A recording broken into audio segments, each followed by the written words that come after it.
That's a plot twist. Do you guys think Joel Osteen thinks he's partnering with me? It's been no secret of the circles that I'm in. I'm friends with Pastor Mike Signorelli. I go to a charismatic church. I like Francis Chan. I think the issue is that so many folks don't know what the essentials are, and when you're not solid on just what are the close-handed doctrines that we are to believe, you can elevate anything to an essential. I've partnered with Joel Osteen in the NAR movement. We're going to talk about it all. Stay tuned. Ruslan.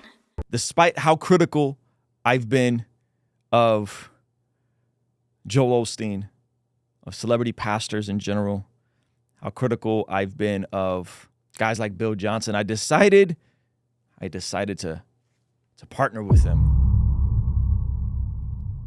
I decided to sell out, ladies and gentlemen. Smiley Joe won me over. I tried to stay independent. We tried to grow the Patreon, but you know, the bag, the influence, the celebrity pastor allure.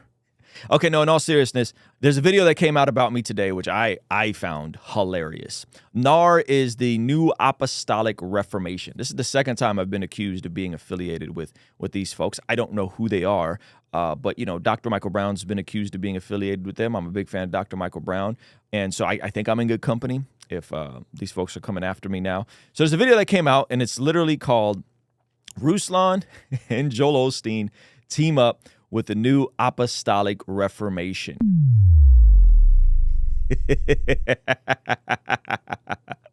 This is a real video. All right, this is a real video. And I'm an open book, man. I'm an open book. The best part about this is that I found out about most of this through a DM. Somebody sent me, let me read you guys a DM first before I play you guys the video. What's up with you being featured on the same page? I don't know if this is really their tone, but this is how I read it in my mind. What's up with you being featured on the same page as many people? What's up with you being featured on the same page as many people and false teachers you previously called out? It's called the Wisdom Challenge. Believe the best about you, appreciate you, just curious to see you respond to this, as it seems kind of opposite of what you've been saying to be part of the NAR. Much love. That was the DM I woke up to this morning, and I'm like, what are you talking about? I didn't even know what they were talking about. Sure enough, he sent me a video. I was caught with my hand in the cookie jar, trying to get the Lakewood bag. No, you should be confused, because I was confused this morning. Let me play you guys the video, and then we'll address it all one by one, okay? So here's the video. This is from a YouTube channel called Revealing Truth Respectfully.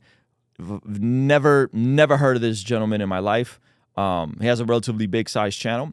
Yeah, I figured it'd be fun. Okay, check this out. Hey everybody, Sean here, and I hope you're doing well. As you can see, the 2023 Wisdom Challenge is about to begin. But let's be very clear. You are not going to gain wisdom from listening to a bunch of false teachers. And who determined this challenge was worth almost $1,000? You can learn from infamous false teacher Bill Johnson, or who I've been very critical of. And I will continue being very critical of. So let's keep going. Christine Kane. Or how about heavenly tourist Heidi Baker? I've never listened to Christine Kane or Heavenly Baker in my life. I don't know who these people are. Travels to heaven often and can't even keep her story about the body parts room in heaven consistent. Or there's a body parts room in heaven? Okay.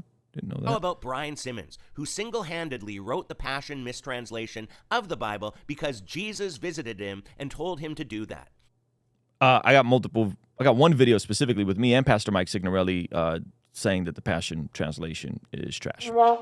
So there's that. Okay, but no, it gets better. Like, this is a group of lying deceivers. And hey, even prosperity preacher Joel Osteen is joining the NAR crowd now to inject a different kind of deception into the mix. Joel, good old Smiley Joe. I just made a video about Joel coming after Christian YouTubers. All right, let's keep going. Or how about false prophet and master storyteller Chris Valaton?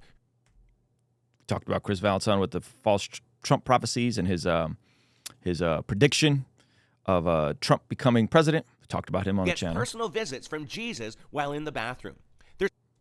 I didn't know that. False prophet head shaking Stacey Campbell. And Never here's heard a of him. shocker. Ruslan is teaming up with them now. Okay, now. First of all, you gotta pronounce my name right. Okay, we literally have a drop to train goobers like this to pronounce my name right. Here it is for you again. Say it with the drop. You guys ready? Ruslan. So he butchers my name multiple times in this video, in attempting to expose me. He can't even expose how to accurately say my name.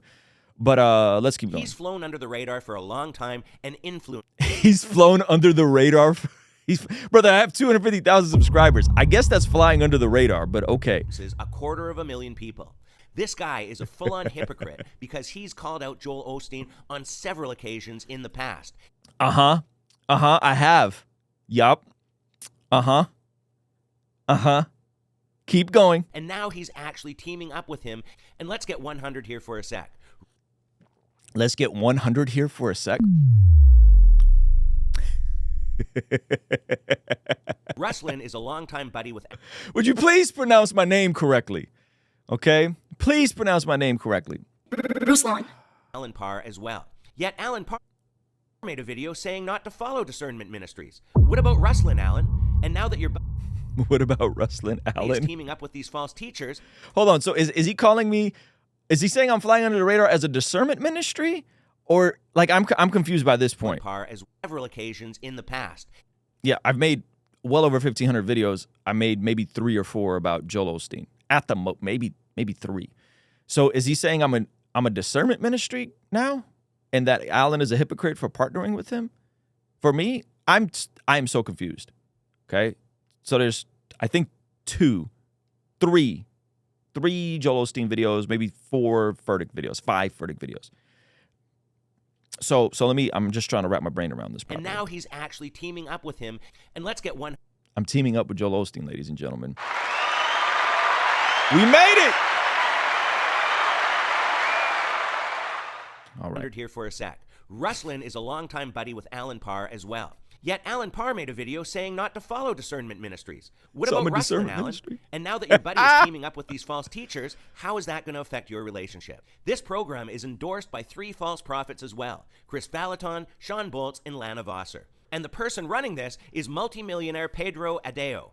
And as we've said before, birds of a feather, my friends. The first thing that this is doing, and be careful with discernment ministries. I think they do a really bad job of this. Not all of them, but it's the guilty by association fallacy. Okay, this is something that is very prevalent, and it's sad when it starts going after guys like, I don't know, a Francis Chan, because Francis Chan is friendly with so and so, therefore Francis Chan is bad. Guilty association fallacy occurs when someone connects an opponent to a demonized group of people or to a bad person in order to discredit his or her argument. The idea is that the person is guilty by simply being similar to this bad group and therefore should not be listened to about anything. And this is literally the crux of this video, is that I am therefore bad, therefore disqualified, therefore fill in the blank. Here's the thing that's significant. I know Pedro personally. I've known Pedro for a little over a year and a half, 2 years. I've hung out with Pedro, been to his house multiple times. I was in a prayer group with Pedro. Sometimes he still pops in. We do this virtual prayer group. And so Pedro is someone I have relationship with.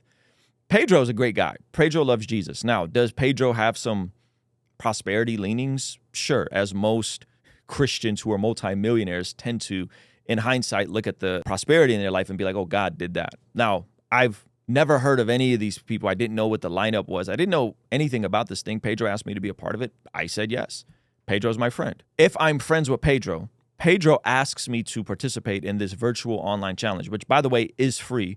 Second of all, I'm not getting compensated for it. Third of all, I didn't know any of the lineup. Therefore, I am now, what? A false teacher? A wolf in sheep's clothing? And so that's the breakdown of it. One, I'm friends with a specific person who asked me to do a specific thing. I don't know anything about that. I literally didn't know the lineup. I didn't ask. I didn't care because Pedro does this every year. And I've heard some good things about it. And so I was like, yeah, I'm down to do it. The flip side of this is this. If I am consistent towards a Joel Osteen or a Phil Johnson, if I am consistent towards those guys and them being an error, Wouldn't you want me in those circles and at least present the full gospel? Think through this with me for a second. If I am speaking on the same virtual event or even in an in-person event, wouldn't you want me in those circles? We're going to talk about the full gospel. We're going to talk about suffering. We're going to talk about, wouldn't that be a win? I'm asking. Some of you guys would be like, no, stay away. Don't do. I personally see it as an opportunity. And so it's been no secret of the circles that I'm in. I'm friends with Pastor Mike Signorelli. I go to a charismatic church. I like Francis Chan. I am friends with a lot of megachurch pastors. Okay. So one, this is a guilty by association fallacy.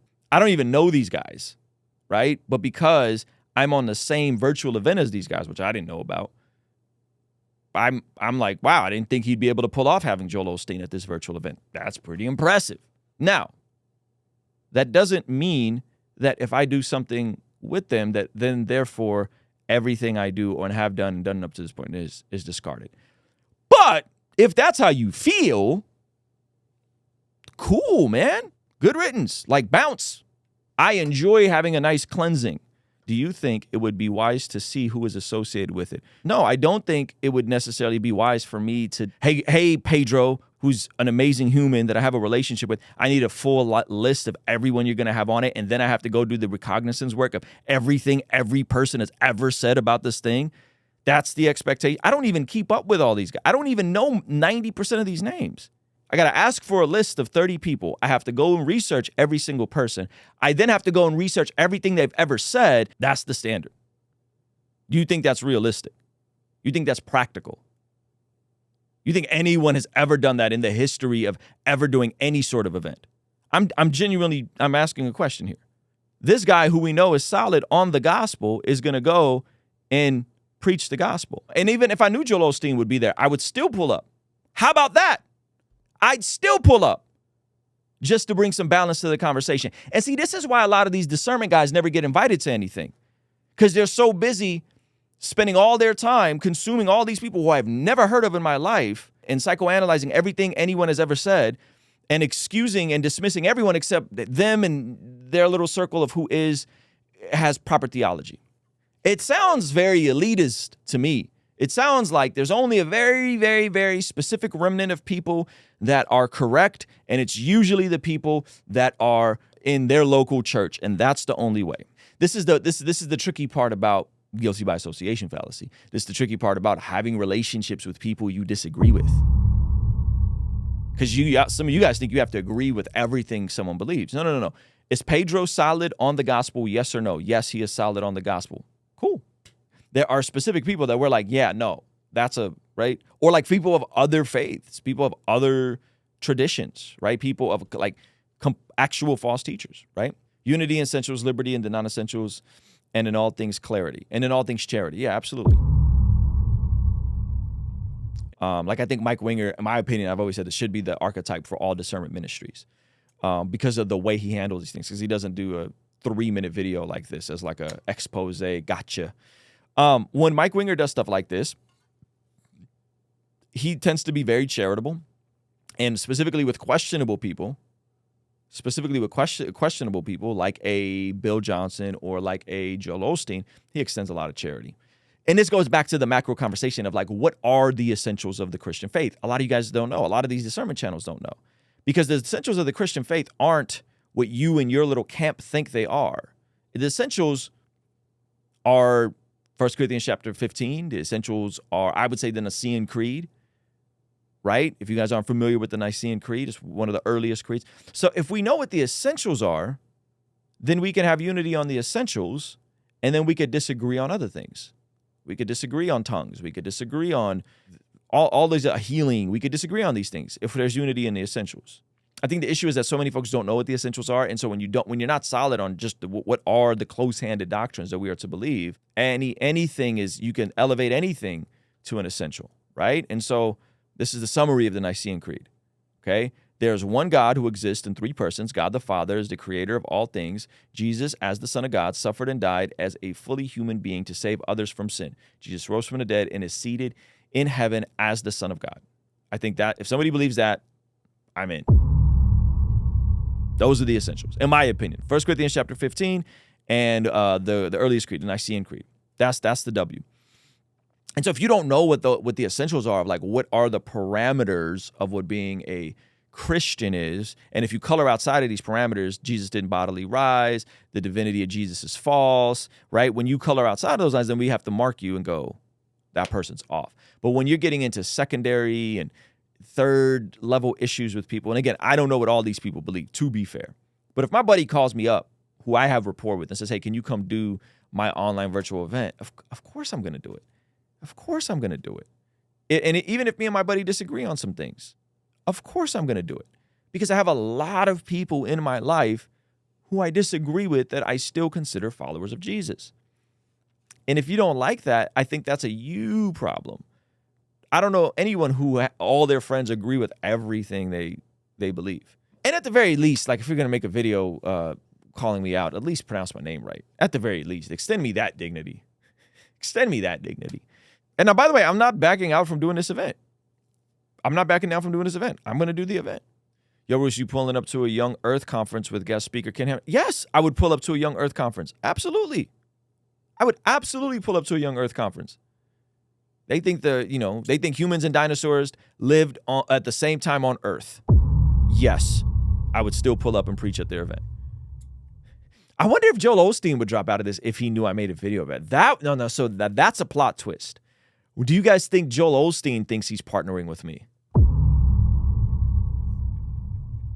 That's a plot twist. Do you guys think Joel Osteen thinks he's partnering with me? Do you guys think Joel Osteen would drop out if he knew I was on the same thing? The discernment ministry community will always out-discern each other. And so there'll always be somebody that is more discerning than you and out-discern each other, and then they'll eat their own, usually. Because they can't collaborate. Because someone somewhere is going to have some view that they disagree with. They'll eventually eat their own. If you're more consumed by being known by what you're against and by what you're for, I just go, that's kind of a problem. Like, it's cute content, right? Red pill. We're against modern day women are bad. Well, what are you doing to help fix modern day women? Nothing, because they're bad, right? The discernment ministry. Teachers, false teachers, they're bad. And anyone who associate with anyone we deem as a false teacher is bad. Okay, well, what are you doing to fix it? Nothing. You're making exposed video. Whenever the content leads with we're against said group, we're against said out group, instead of actually trying to fix anything and have well-rounded conversations, the community will usually eat their own. Usually, not all the time, but usually, right? And you have some outliers. You have some outliers that'll build a massive following and have their little tribe, but usually it'll eat their own. And I think that's my opinion. That's how I feel about the Red Pill community from a content standpoint. That's how I feel about most of the discernment ministry stuff from a content standpoint. It doesn't mean there's not some value in there. Of course, there's some value, some good things in there in all those communities. But I rather focus on solving problems. I rather focus on platforming other pastors and other creators. I rather focus on how to get more people into churches, even if they aren't perfect churches. Because guess what? There's no such thing that exists like a perfect church. Instead of just strictly being critical. This clip is from our daily after party stream. If you enjoyed it, consider signing up for our Patreon community for only $5 a month, where you get access to the replays of our daily after party streams, as well as the uncut extended versions of our podcast, Discord access that's private, and a discount code for our merch store, only $5 a month. And ultimately, it's the best way to help us contextualize the gospel of Jesus using media, podcasting, and of course, YouTube. The link for that is in the description or in the pinned comment. I promise you, the perks are amazing. You should get on there. It's only $5 a month. I'll see you over there, all right? Peace.